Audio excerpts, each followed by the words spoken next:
Imagine opening a 1933 kitchen pantry. The shelves are almost bare, just a tin of lard, a jar of molasses, a half-empty flour sack. And yet, from these scraps, American mothers performed quiet miracles. They fed families through the hardest decade our country had ever faced. What they made was not fancy, but it was clever, resourceful, and filled with heart. From cakes without butter or eggs to pies made entirely of water, these recipes told the story of survival itself. Every dish in this video was born from hunger and hope. Each bite carried the echo of a mother's determination, a nation's struggle, and a generation's unbreakable spirit. These are the 15 forgotten Depression foods that once kept America alive. They are strange, beautiful, and haunting reminders of how creativity can bloom even in times of despair. So before you dismiss that humble pot of stew or a slice of mock apple pie, stay with me. Because behind every recipe, there is a story of love stronger than poverty. And by the end of this video, you will see why these simple meals deserve to be remembered. The kitchen light flickers, the oven hums softly, and in the corner stands a plain metal pan. It is 1934, the dust has settled on the farmland, and one mother glances at her sparse cupboard. No butter, no milk, no eggs. Everything that once felt essential is suddenly out of reach. But she will bake anyway, because love demands a slice of sweet even when hope is lean. This is how the Depression cake came to be. During the Great Depression, ingredients like milk, butter, and eggs soared in both price and scarcity. Families refused to abandon dessert traditions, they adapted them. Called milkless eggless butterless cake, war cake, or simply poor man's cake, this recipe became a quiet act of resilience. In place of eggs, a spark of vinegar meets baking soda, creating lift. Water or hot coffee replaces milk, a little oil stands in for butter. The result, a chocolatey, tender cake born of pantry staples. That simple substitution did more than bake a dessert, it preserved a sense of normalcy in a time of upheaval. Imagine a child's eyes lighting up at a still warm slice, unaware that each crumb carries the memory of ration lines, of mothers borrowing from tomorrow's dinner to feed today's hope. That moment is what we are resurrecting. Because this cake is not just about ingredients, it is about dignity. Stay with me as we trace each bite from dusty pan to family table, uncovering the ingenuity baked into this vintage dessert. And by the end, you will understand why this humble cake deserves our time and our remembering. The year is 1933.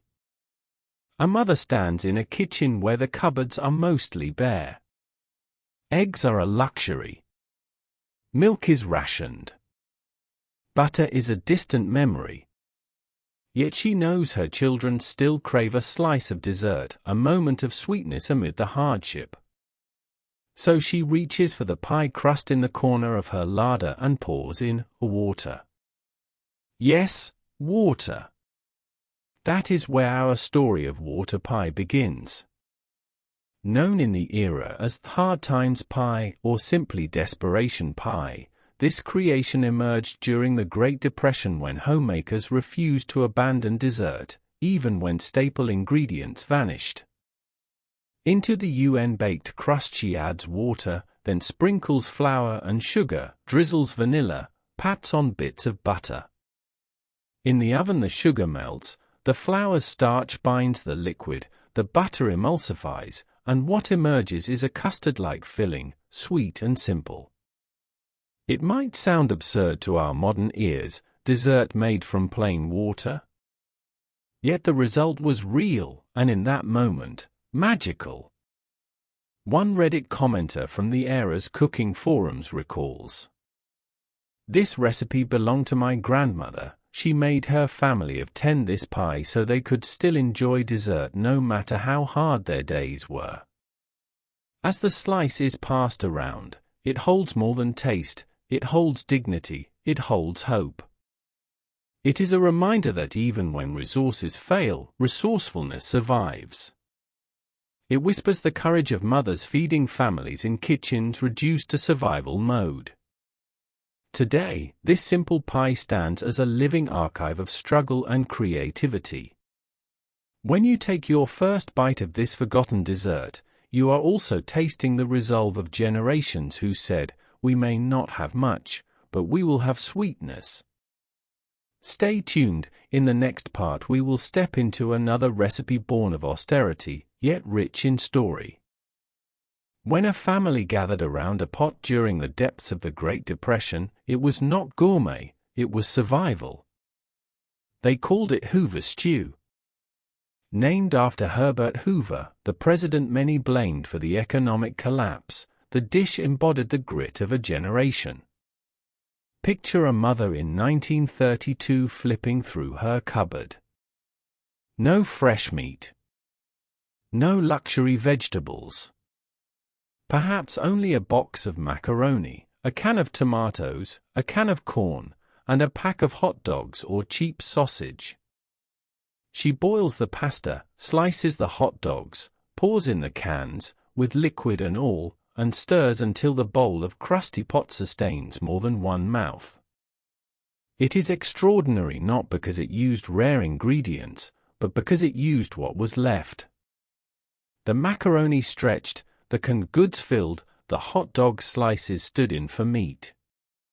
It cost pennies, yet fed hope. Even soup kitchens served large vats of it to feed the hungry, making Hoover stew a quiet symbol of endurance. But why should we care today? Because when we take a spoonful, we are tasting more than pasta and hot dogs. We are tasting the resilience of mothers and fathers who refuse to let hunger silence their dinner table. We are tasting a moment when simplicity became dignity, when resourcefulness became comfort. When you hear Hoover stew, you must remember, this was not a recipe of indulgence, but one of necessity. Yet the memory of it whispers that even in darkest hours, a meal can hold hope. Join me for the next chapter, because the story of America's lost recipes continues, and each one has something to teach us. Imagine a kitchen lit by a single bulb, a mother standing before a peeling linoleum counter in 1935, her children's stomachs growling. The cupboard holds starch, potatoes, and a few onions. Meat is a luxury. But she fuels hope anyway. In the pan she dices potatoes, chops onions, slices the only hot dogs found. Oil sizzles. The aroma of onions fills the small house. This is the story of the poor man's meal, a dish born of pinned-back collars, ration lines, and determination. During the Great Depression, families needed meals that stretched every cent. The poor man's meal was ideal, inexpensive ingredients, minimal fuss, maximal sustenance. It typically combined potatoes, onions, and hot dogs in one skillet of comfort.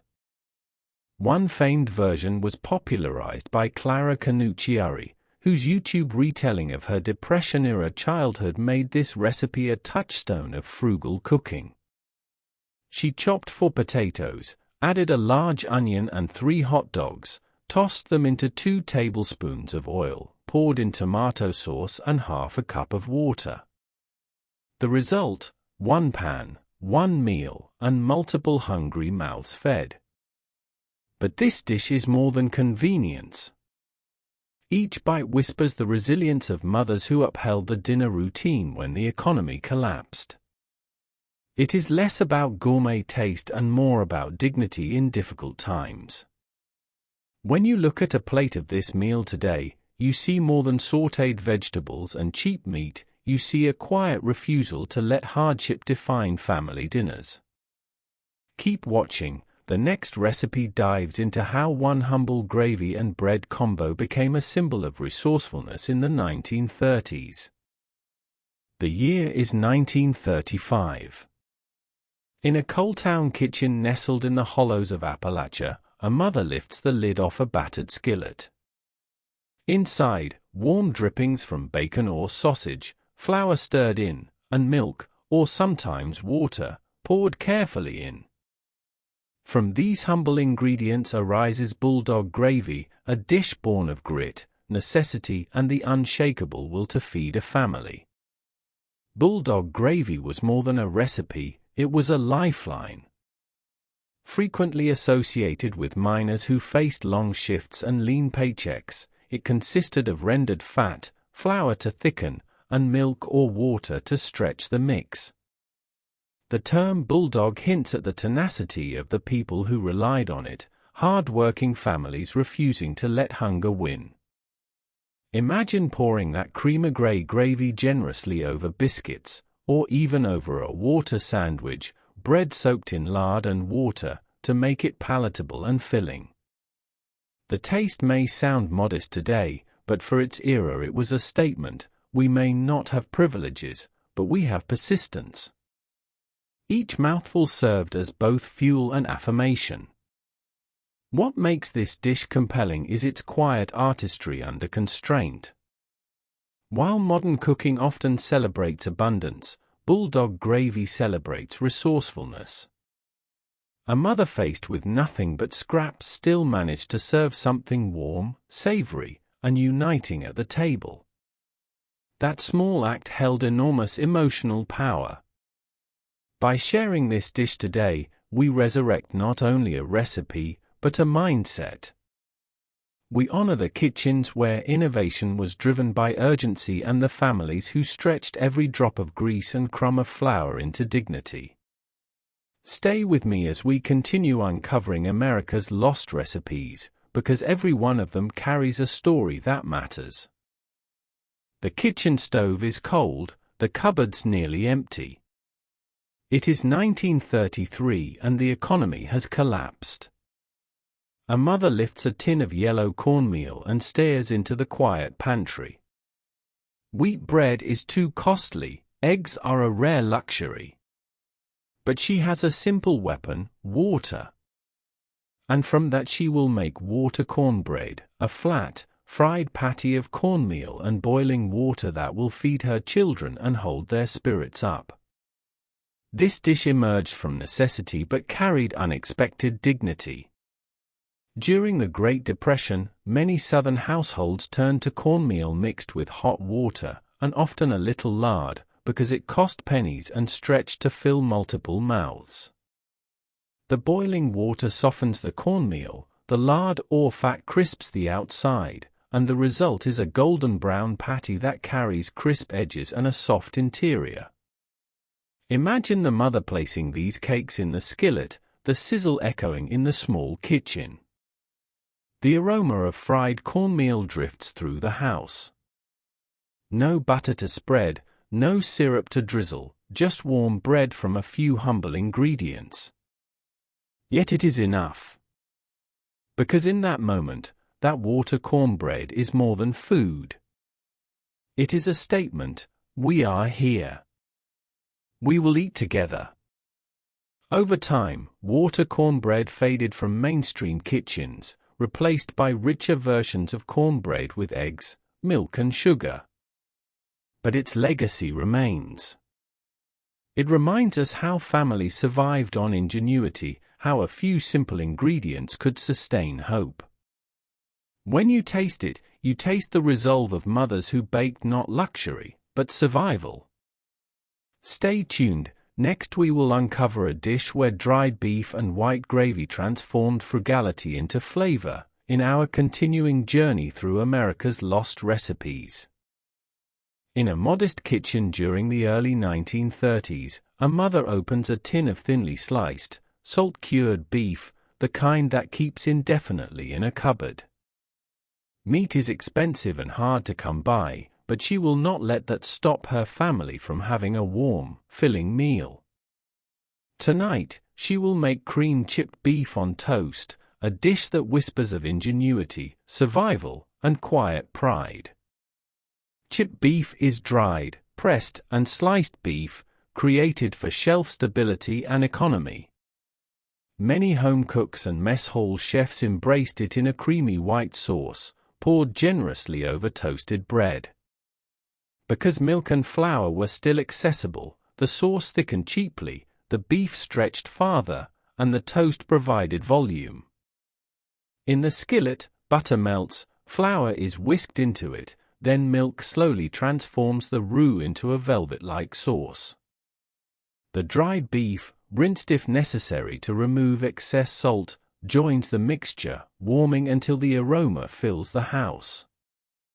The mother places thick slices of toasted bread on the table and ladles the creamy beef over them.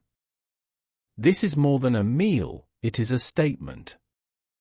The Depression-era cook knows that feeding 12 from a tin of beef and a few ingredients is a victory in itself. For soldiers in the mess halls, the same dish was known as SOS, shorthand for same old stuff, or a cruder expression, still, it delivered. Although today cream-chipped beef on toast may feel humble, in its time it freed families from hunger, kept meal routines alive, and sustained communities. Every bite carries the flavor of survival, the warmth of shared bread, and the resilience of kitchens pressed by adversity. Stay tuned, the next lost recipe reveals how pasta and canned tomatoes became a Depression-era centerpiece. A quiet kitchen. A mother stands at the stove in 1932, her children playing softly nearby. The pantry is bare of fresh meat and vegetables, but still she reaches for two simple staples, a box of elbow macaroni and a can of tomatoes. With these humble items, she will serve a dish far greater than its ingredients, she will serve hope.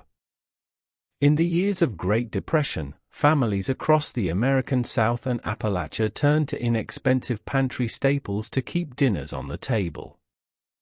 One such dish, now mostly forgotten, was macaroni and tomatoes, a one-pot meal combining pasta and canned tomatoes with just a bit of bacon grease or butter to stretch modest resources. The process is simple: pasta boiled, then drained, tomatoes poured in, with juice, a spoon of grease or a pat of butter melted in, stove heat coaxing the sauce downward until the noodles soak up tomato-rich comfort. Mothers might add salt, pepper, maybe a pinch of sugar to balance the acidity. One recipe notes that with as few as 3 ingredients, hunger could be eased and dignity preserved. But this dish was more than frugality. It carried significance. It told the story of households adapting when cornered by economic collapse. It gave children plates to fill, mouths to feed, and families moments of normalcy despite the hardship. A bowl of macaroni and tomatoes meant we are together, we will eat, we survive. Today, when we revive macaroni and tomatoes, we resurrect not just a recipe, but the kitchen table courage of families who stretched noodles and canned goods into more than fuel. Though simple, the dish holds legacy. It whispers, in hunger we innovate, in scarcity we share, in memory we remember. When you next see that familiar elbow macaroni and red tomato sauce, recognize it for what it once symbolized, and what it still can teach us: resourcefulness, care, and the power of a plate shared. The day's ration stamps arrived again, and a mother in 1933 stands staring at a near-empty pantry. Eggs are gone. Butter is gone. Yeast is a memory. But on the shelf sits a jar of peanut butter, simple, shelf-stable, with enough protein for one more loaf. She mixes flour, sugar, baking powder, milk, if she can scrape it together, and a good scoop of peanut butter. No yeast is needed. A loaf pan goes in the humble oven. By the time the kitchen clock ticks the hour, The house smells like hope. This quick bread emerged in the depths of the Great Depression because it required minimal ingredients and no traditional baking methods. One version traces back to a 1932 cookbook published by Five Roses Flour. It uses pantry staples, flour, sugar, baking powder, milk and peanut butter, with no eggs, no butter, no yeast. Like many Depression-era recipes, it relied on resourcefulness rather than abundance. When the mother lifts the warm loaf from the oven and slices into it, the crumb is tender, nutty, and comforting. The children gather. One girl spreads jam over a slice, a boy pours milk. They eat, and for a few minutes the hardship recedes. That bread represents more than sustenance. It speaks of determination, the refusal to surrender normalcy to crisis. Today, peanut butter bread almost vanished from everyday cookery, overshadowed by richer loaves with eggs, butter and yeast. But it deserves remembrance because it carries the legacy of kitchens that persevered. Each crumb of that loaf is a tribute to the families who said, "We may have little, but we will bake, and we will share." Keep watching, because next we dive into the odd yet ingenious world of the PB and mayo sandwich, a quirky staple born from the same era of scarcity.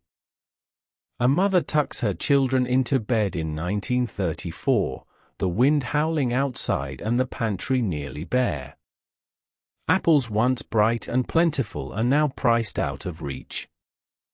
She opens a box of buttercrackers and lays out her plan. Tonight, she will bake a pie that looks, smells, and tastes like apple pie, but it will have no apples at all. This is the story of the ingenious mock apple pie. During the Great Depression, fresh fruit and staple produce were often unavailable or too expensive. Rather than abandon dessert, resourceful home cooks found a substitute: buttery crackers soaked in sugar syrup, lemon juice, and cinnamon, then baked under a pastry crust. The result mimicked the texture of sliced apples and the warmth of cinnamon-spiced filling. By 1935, the recipe appeared on the backs of talk boxes of Ritz crackers, cementing its place as a symbol of thrift and creativity. In the kitchen, the crackers absorb the sweet lemon-cinnamon syrup, softening into something apple-like, while the cream of tartar in some versions helps replicate the tang of real fruit. The pastry crust rises, the aroma fills the room, and for a moment the family feels normal again. One bite and hunger retreats, one slice becomes a triumph of hope over hardship. Today, this pie is more than a dessert, it is a story. A story of mothers who refuse to let their families go without tradition, of kitchens where ingenuity replaced abundance, and of households where a simple substitute carried astonishing comfort. When you serve a slice of mock apple pie now, you are tasting history and honoring a legacy of resilience. Stay tuned for the next part, where we explore another dish born of scarcity yet rich in story, because in every forgotten recipe lies a world worth remembering. The wood-burning stove hisses softly in a cramped kitchen somewhere in 1934. A mother stands at the hearth, the cupboard nearly empty except for a sack of potatoes, a few onions, a handful of eggs, and water. There are no fresh vegetables, little meat, and no fancy ingredients. But she will make a soup. A simple soup. A soup that whispers, "We persevere." This is the story of the Depression-era variant of egg drop soup, a humble bowl that carried more than sustenance. Faced with soaring prices and scarce supplies during the Great Depression, American households learned to stretch every ingredient. One version of egg drop soup from the era begins with diced potatoes and chopped onion sautéed in a little fat, water or thin broth added, then beaten eggs poured into swirl and cooked directly in the pot. Some versions added a crusty piece of toast at the bottom of the bowl for extra weight. In that kitchen, the potatoes soften, the onions sweeten, and the water becomes broth. As the mother pours the beaten eggs, they form golden strands in the simmering liquid, a visual testament to transformation. What seems just like soup becomes a testament to ingenuity. No canned soup. No fresh meat. Just basics. Yet it nourishes. It unites. It says, we come to the table together. This dish holds historical importance because it embodies the mindset of the era, adaptation in the face of limitation, dignity in simplicity. When you serve it today, you are not just offering broth and eggs, you are offering memory. A memory of families who, despite emptiness on their shelves, refused to empty their hearts. A memory of kitchens where hope was stirred in simmering pots. So lift your spoon slowly. Taste the warmth, the economy, the quiet courage of that era. Because this soup is not just a recipe, it is a legacy.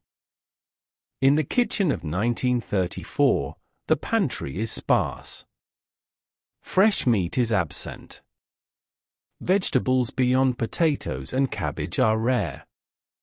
Yet the day's mission remains the same: feed the family, keep spirits alive. A mother picks up a head of cabbage and a bag of egg noodles, both inexpensive, both durable. She begins to chop, saute, stir, and in less than an hour, she has transformed simple ingredients into something greater than the sum of its parts. This is the story of cabbage and noodles, a dish that carried families through America's hardest years. During the Great Depression, households learned fast: luxury dinners were gone, but meals still mattered.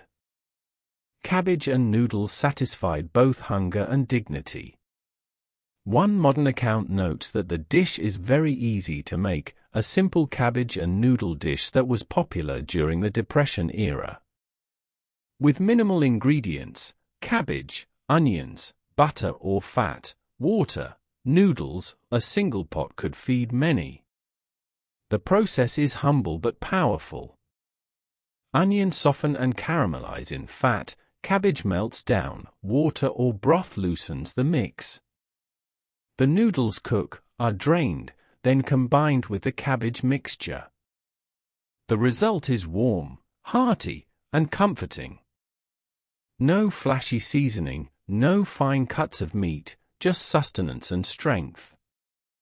As one blog puts it, cabbage, onions, and noodles.